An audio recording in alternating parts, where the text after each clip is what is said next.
little A-frame cabin. That is where everything started for Northwest Trek back in the mid-1930s. There was a young couple who showed up here. Their names were Doc and Connie Hellier. They purchased 100 acres of land. They paid $450. We're going to have some caribou getting pretty close to our tram. So again, I'm going to request that all body parts, cameras, cell phones stay inside the tram so that way we can all have a really good tour, really good experience. That velvet tissue is actually so sensitive that if you accidentally scratched it, our animals might bleed out and die. That's how much blood courses through that tissue. And I don't know if I have any fans of Frozen on board, but what you are about to see is a real life Sven off to your right-hand side. And I have to be very careful because I want to make sure his antlers don't accidentally hit the tram or get stuck in between my tram cars. So be very mindful, respectful of him, folks. Don't reach out to touch him. It's quite large. And I'm going slow, so if you guys want to get up and go the other side of the tram, that's totally cool with me. I'm just dipping in and out of my little narrative right now. I'm keeping an eye on those antlers, one head twitch. So cool. We might have a little bit of a situation, so I'm making sure I've got plenty of clearance. Our caribou have all our animals out here. They love to try and hurt us. So if we happen upon Mama and baby caribou, you might notice Mama starts teaching baby how to herd this tram. They think we're part of the herd, so they like to make sure we get in and out of Tour Station okay. They're just looking out for us. And what is another word we sometimes call caribou? Reindeer, yeah. So we have wild caribou out here. They don't know how to fly, so if they know how to fly, they're reindeer. But right now, they haven't gone through the proper training yet, so we'll see how they do this summer season. Let's continue on. We're going to go explore this flat, open grassland. We call it First Meadow. We're not too creative with our names out here, but it's easy to remember. Now, when our founder and benefactor showed up here in the mid-1930s, he had this overall big dream of doing some Black Angus cattle ranching out here on this land. So he slowly started clearing out meadows and grasslands in preparation for that phase. Cattle ranching never exactly happened, but we're going to go explore those grasslands anyway. It's just a good thing to keep in mind as we travel through them, because Doc Hellier actually cleared out all this land by hand. He didn't have power tools, he didn't have heavy machinery. That is a phenomenal amount of work that he accomplished all by himself. Off to our right-hand side, not a super exciting feature of our tour, but that back perimeter fence line is very important. Our moose like to bed down there. So if you're able to, keep your eyes peeled in that direction. First car, since I can hear y'all, if you see any suspect motion or movement, shout it out and let me know. If I don't respond right away, it's because my engine's super noisy, so you might have to yell at me a couple times. What we are going to be looking for today are tail twitches, ear flicks, head nods. That's what we're well adapted in seeking out amidst habitats and backgrounds. I see some bighorn sheep up in the distance. Nice. Let's see if we can spot our newborn bighorn sheep lamb. If we're able to spot that little one, I'm going to ask everyone, as excited as we are, to keep our voices down so that way this newborn lamb can get used to their life out here in the free roaming area properly. We want to make sure that we don't come barreling through screaming and yelling at the little one. Oh, I do see our newborn little lamb. Looks like he is going to be off to our left-hand side. And I've got two ewes off to the right. The majority of the herd is off to the left. You may spot a few teenage bighorn sheep rams hanging out with the mama ewe herd. That's typical. They're going to do that for a few years before they transition over into the bachelor ram herd. And from a distance, I was able to see the bighorn sheep ewes bright white rump patch. So, you know when your dog's barking at the front door? What happens to all the hair on his back? Stands up. That's exactly what happens on that rump patch. That's how they signal and communicate to one another. Keep an eye out, something's off in our territory. They just isolate it to that little rump patch. So you're going to see that with Roosevelt elk, black-tailed deer. First car, not quite your 9 o'clock, you're going to see that newborn bighorn sheep, little lamb. He's doing a little bit of grazing right now, trailing behind Mama just a little bit. So precious. And it's easy to tell, looking out at this herd, how one of these ladies could easily thrust her horns into the ribcage of a cougar, a coyote, a wolf. That's why her headgear is far more intimidating. The ram's horns are impressive. I'm impressed, and I'm not even a bighorn sheep ewe, so imagine what these ladies think. But it's just not as practical. It's really just for dominance displays during the rut season. Mom has that tool on the top of her head that helps defend herself against any predators. We don't have anything out here that's going to hunt or stalk our prey species. But we still want to see natural instinct intact. These are wild animals. They're not domesticated. We want to keep them as wild as possible. So we love to see our animals bedded down facing different directions, utilizing these steep hills and the inclines. We'll talk a little bit more about those steep hills once we get over to that area. Our entire tour is almost an endless series of loops, and we designed it that way so that we can get multiple visuals on our animals. So if I don't ever slow down initially for a bird, it's because I know I can get us a lot closer later on. We're going to transition into our forest habitat. This is when we're all really going to keep our eyes peeled for motion, for movement. So if you see a little bit of motion, some tall grass moving back and forth, concentrate on that area. You might just find some animal activity. Another heads up, I will slow down for as many black-tailed deer as I can, but there's 50 to 70 of them out here, so I can't slow down for every single one. So if you see a black-tailed deer, then I'm just cruising right past, that's okay. I promise you will see another one. But point it out to your friends and family, pat yourself on the back, because that is awesome animal spotting. But unless that's all we want to see, I can't slow down for every single blacktail out here. Coming up here on our right-hand side, there's a little grove of red cedars. I always like to slow down and take a quick peek in that grove. It has a nice thick canopy in comparison to the Douglas fir trees out here. So we'll see if any animal has decided that this is a good spot to bed down for the day. Oh, we got a little black-tailed buck coming here on our right-hand side. I'm not seeing anything bedded down in that grove, though. Looking a little quiet right now, so let's continue onward. You can see on this young buck those little tiny nubs. The technical term for that is pedicels. That's a fancy word for the little nubbins on top of his head. And if you take a look at your view, that's how much his antlers are going to grow today on each blade. So again, that velvet tissue, it's actually the fastest non-cancerous tissue we know of, and it helps those antlers grow in 3 to 6 months' time. After the fall rut season, the boys drop those antlers in the winter. They're just trying to get a date, so there's no use in carrying all that weight around all year long. That would take way too much energy. But then those antlers start regrowing almost immediately with the help of that velvet tissue.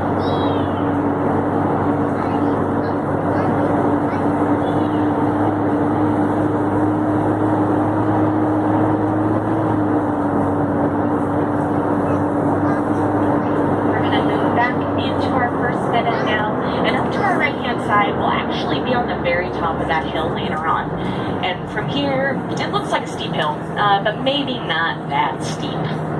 Once we get up there, I promise you, you're going to be able to see how much of a straight drop that hill pretty much is.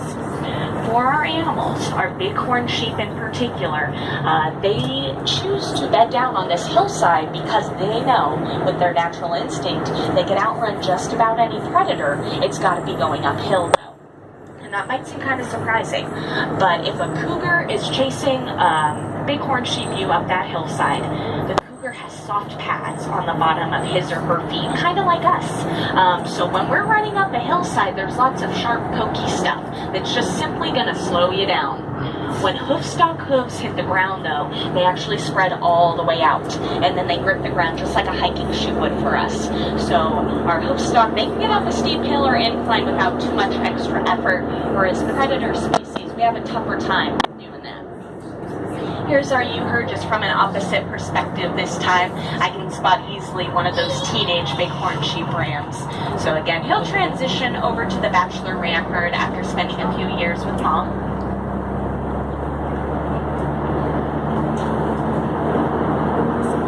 Our next habitat we're going to go take a look at is called Mink Marsh.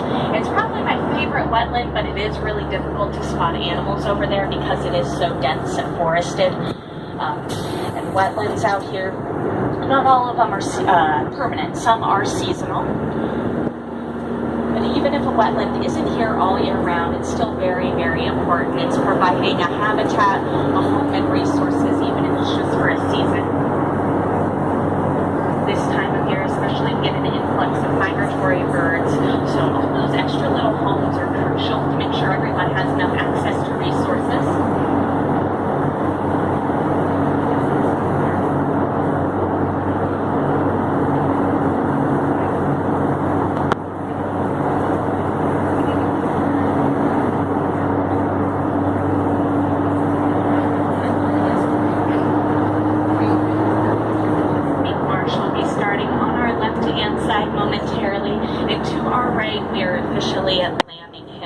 So if our bighorn sheep ewes aren't out in the meadow, most likely they'll be on this hill. So again, a steep hill and incline, ideal escape route. Nothing out here that would hunt or stalk them, but still we want to see that natural instinct, so we love to see our ewes on those hills. I see one of our nanny goats ahead of us at Mink Marsh at high noon, so she's actually going to be off to our left-hand side once I come up and around this corner. And whenever we think of wetlands, usually the first thing our mind goes to is water. Everybody needs access to water. But what you will often find at wetlands is not just water, but a little bit of food, some shelter, and some space. We can see our nanny goat is taking advantage of all four of those. She has access to water, food all around her for grazing, shelter under the trees, and on this steep hill or incline, and plenty of space to roam. And taking a look at that nanny goat at our 9 o'clock, what color is her coat? White. It's white, right? Yeah. She's playing a little bit of a trick on your eyes. Her coat is actually, this is how I like to describe it. If I give you a single Ziploc baggie, you can see through it pretty well. Not too tough. But if I gave you a stack of 500 Ziploc baggies, things get a little frosty and a little milky. It almost gives you that white color, and that's exactly what her coat is doing. It's made up of a bunch of hollow see-through guard hairs, just like a bunch of Ziploc baggies. But when you layer those hairs on top of one another, they give that frosted white impression. But it's more of a gray coat, if anything. On our left, you'll notice lots of lily pads, tall grasses. Duckweed is that stuff that looks a little like algae or slime sitting on top of the water. All of those aquatic plants are doing a very specific job right now. Think of this wetland Mink Marsh like Mother Nature's kidneys.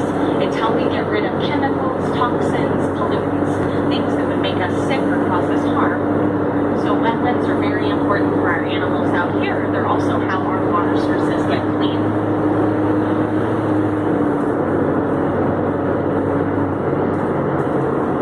Wetlands are like the filtration system. We're going to come up and around this corner, and what you will also start to notice amidst these wetlands are different habitat boxes. That's something I'll encourage you guys to do in your own backyard or in your own property.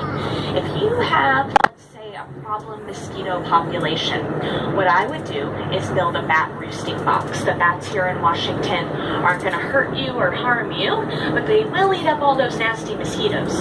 So if you build yourself a roosting box, what you're going to find is you're creating a symbiotic relationship with native wildlife. They're going to get rid of all those nasty mosquitoes and flies and little irritants, and in turn you get to enjoy bats and local wildlife in your very own backyard. So if you have an interest in doing something like that, we have blueprints or instructions on how to build a whole bunch of different types of habitat boxes over in our Cheney Discovery Center. So make sure to swing over there after your tour today. There's also reptile exhibits housed in that building as well. Little seasonal wetlands off to our right-hand side. We call this Beaver Pond over here. You may spot some residual lodge remnants, but there aren't any wild beavers actively in this pond from my current understanding. From what I know, the beavers are over in Horseshoe Lake, that big wetland that we started our tour out at. We will continue working our way through these wetlands, and then here in just a moment, I'm going to have to start making radio calls just periodically throughout our tour. We can see our nanny goat at our 11 o'clock, a couple hundred meters back off to our left-hand side, still balanced quite perfectly on that log. And as we pass by her, you may be thinking to yourself, she's a little short and stocky, kind of like a teapot, but her balance is far better than yours or mine. She can put all 4 hooves in the itty-bitty palm of your hand and sit perfectly balanced. Mountain goats are well known for their great sense of balance and also for doing pretty impressive chin-ups. For mountain goats, what they'll do if they want 3 o'clock. What am I seeing at 3 o'clock? Whoa. Oh, black-tailed buck, is that what we're seeing? Yeah. Excellent. So let's see. First car, you're 3 o'clock. Second and third car, momentarily moving through the grass, heading the same direction we are from what I saw. Beautiful black-tailed deer buck with that classic bifurcated antler. That's another fancy word that just means his antlers split evenly.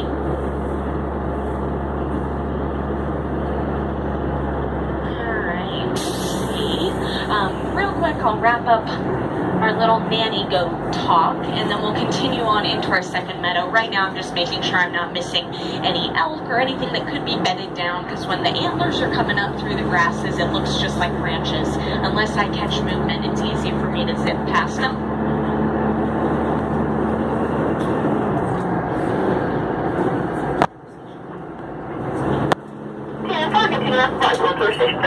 Oh, alright, so we already saw mom. Here's daughter, off to our right-hand side. We only have 2 mountain goats out here. So first car, almost your 3 o'clock, you'll see her underneath that root system. We don't have any male mountain goats or billy goats. Still waiting on one. But what she would do if she was trying to get up to a ledge is she would put her chin on that ledge. She would use her chin and neck muscles and actually hoist herself up 200 pounds worth of her body weight. So she's incredibly strong. And it does make sense that she picked that spot in particular. Is it pretty cold in the mountains usually? Yeah, pretty cold. So she's probably going to find a nice cool spot in the free rolling area. 3 o'clock. Oh yeah, big bull bison. Oh, wow. So we have bull bison off to our left-hand side. So remember, folks, everything inside the tram, because he is in his rut season. You may hear him huffing and puffing a little bit. And I don't see the rest of the herd right now. Don't be alarmed though. That doesn't mean he doesn't have any friends. What you'll notice with the herd is there's a half a dozen babies and a half a dozen teenagers. Dad's spending a few days on his own. That's all that's going on right now. We call it solitary behavior, and it's a naturally occurring healthy behavior. We want to see it. Our bighorn sheep rams do it as well. He is working smarter, not harder. I guarantee you that. What he's doing right now is letting all the young bison bull chase the cows over the forest. He's going to conserve his energy and be the one who actually gets the date. So if we see any solitary older males just by themselves, again, that's healthy. We like to see that. It indicates to us that animals... Oh, bald eagle, 11 o'clock, right on the edge of the water. He's perched up on a little bit of a log. Yeah, yeah, I think it is a log. I can't quite tell. Looks like a log. Yeah. So first car, not quite sure 9 o'clock, look through the trees across the water. Oh, that's cool. And I have seen, we've got a pair of a bird of prey established bonded pairs. What is a bonded pair? Mate for life? They mate for life, absolutely. Now, why would they mate for life? They can establish a territory. That means they can guarantee they have access to resources when the winter comes around and things might be a little more scarce. So when you work together, you can make sure that you have a higher chance of survival, and your partner does too. So he has got a mate somewhere around. When we go back to tour station, look up in the trees off to your left-hand side as I start to park.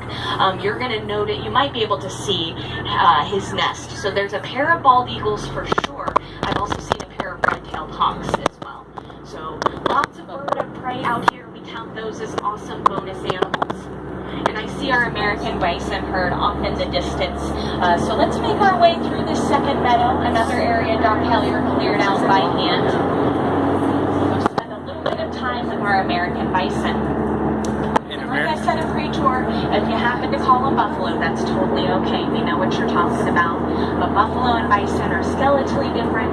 They're genetically different. But when early settlers showed up here, they couldn't help but notice that our American bison look strikingly similar to the Cape buffalo found in Africa, or water buffalo previously seen in Asia.